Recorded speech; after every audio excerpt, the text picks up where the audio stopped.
Would you like to be more persuasive without being pushy? Stay tuned.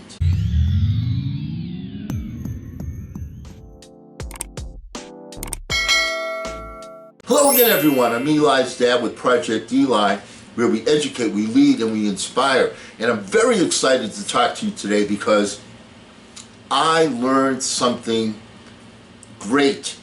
I read an article by a gentleman named Michael Thompson called 11 Phrases to be More Persuasive Without Being Overly Pushy. You know, as we've gone over before on this channel, everything's a sales job, yet people take sort of a negative connotation when they think about, salespeople. They think of the used car sales guy.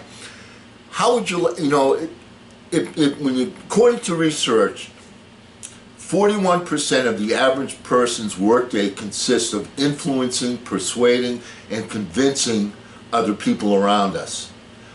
Would you like to be more effective in doing that without being, quote, a salesperson? I learned some great phrases from this article. Some of them I already knew. One of them I'm adding to it. He has 11. I have another one I want to add to it. One of them I already used, but boy, there were some great things here. So let's go over them because I'm real excited. I'm going to share some of them today and some of them next time we get together. The first one, I'm not sure it's for you, but for those of you who aren't comfortable selling or fear rejection, the phrase, I'm not sure it's for you, but, is a great place to start. This for the simple reason it takes the pressure off people to make a decision. It's completely rejection-free, and at the same time, however, it piques people's curiosity to learn more about your offering and why you think it may or may not be for them. Right? I'm going to be quoting a lot from this article here because it was so good. No reason for me to change most of it. It's just perfect. All right? Now, I'm not sure this is for you, but we're forming a mastermind group to better navigate our careers, and you're welcome to join. I'm not sure this is for you, but each week I send out a newsletter with career advice, and you're welcome to sign up. Or you can go even softer than that. I don't know if you're interested in this, but next week we're hosting an event to get to know other designers, and you're welcome to join us. Just some phrases. Here's another one. Second one. How open-minded are you? 95% of people consider themselves more open-minded than the average person. So saying something like, how open-minded are you to learning about different perspectives and ways of doing things? Would you be open-minded to learning about how you can better prioritize? This simple phrase naturally attracts people toward the very thing that you'd like them to support. Not only that, but you can hold them accountable if they begin to close down when talking about new ideas or new ways of doing things. Aren't these phrases neat? Here's another one. Third one. How would you feel if? People become motivated to make a decision for one of two reasons. One, to avoid a potential loss, or two, to acquire a future gain. Understand this though. Understanding about people, it's a key thing to succeed. People work far harder to avoid a potential loss than they will to achieve a potential gain.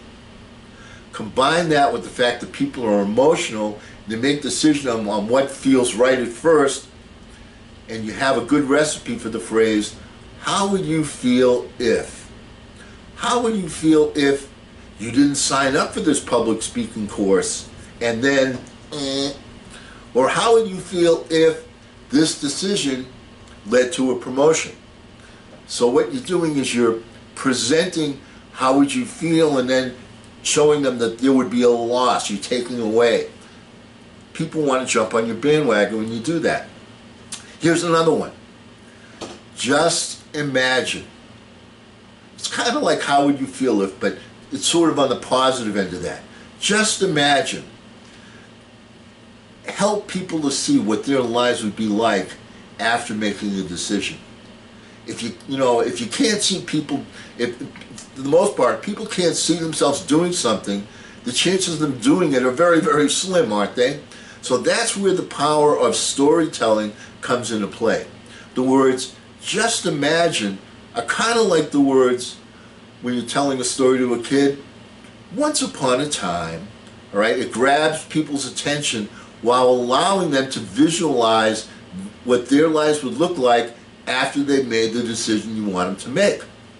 Just imagine what your life would be like if you built this house, or if you built this habit, or just imagine how happy your wife's going to be when she receives this gift, or when she sees this new car.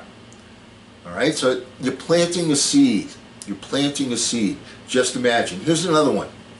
I love these. Here's a fifth one. You got 3 options. Yo, bro, the way I see it, you got 3 options.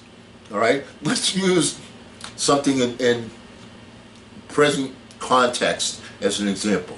You got 3 options. 1, you can walk around completely without a mask as if nothing's happened and take your chances. 2, you can stay in the house and never come out and be a hermit. Or 3, you can put on a mask and be judicious about the places that you travel to protect yourself. Usually option number 3 is the one that people are going to choose. You follow what I'm saying? So when people are having a difficult time making a decision, give them 3 options. Give them the answer to the question right in the question. You can do this, you can do this, or you can do that. Yo, which one makes the most sense to you? All right? The 6th one, the last one we're going to talk about today is, I'm guessing you haven't gotten around to ... So instead of using like strong language, you told me you were going to get back to me Tuesday, or you said the car would be ready in 3/4 of an hour, or you did this or you did that. Instead of doing that, use a softening statement.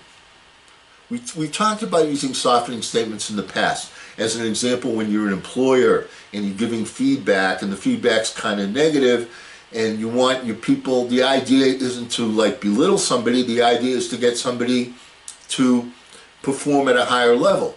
So, you can use a softening statement like, you have done such a super job on that project. Let's take a look at this project because we want to bring it up to that level, that high standard that you've become known for. Do you think if we did this, blah, blah, blah, and then you go on and you give your feedback, all right? I'm guessing you haven't gotten around to this. It not only allows people to save face, but it also preemptively cuts to the heart of most people's biggest excuse that they have. Also known as, hey, I'm sorry, I haven't gotten around to it yet. When you're in a sales mode, it's kind of like, I'm guessing you haven't gotten around to making a decision yet. Or I'm guessing you haven't gotten around to talking to your partner. The beauty of that is that if people agree they haven't gotten around to it, then they're going to get back to you and they're going to dig deeper, or they're going to tell you what's really holding them back. Whereas if they come back with, yeah, we looked at your proposal over, you can respond by saying, well, great, let's get started. All right, so there are 6 different phrases that you can use with people. You don't have to be the master salesperson. All right, the first one, I'm not sure it's for you, but the second one, how open-minded are you? The third one, how would you feel if? The 4th one, just imagine. The 5th one, you have 3 options. And the 6th one, the last one for today, I'm guessing you haven't gotten around to, but I love these. I'm going to give you 6 more the next time we get together. They'll help you to be persuasive with people without being overly pushy salesperson. And because we will never end a meeting on a philosophical note, let's all get out there and take charge. I'm Eli's dad.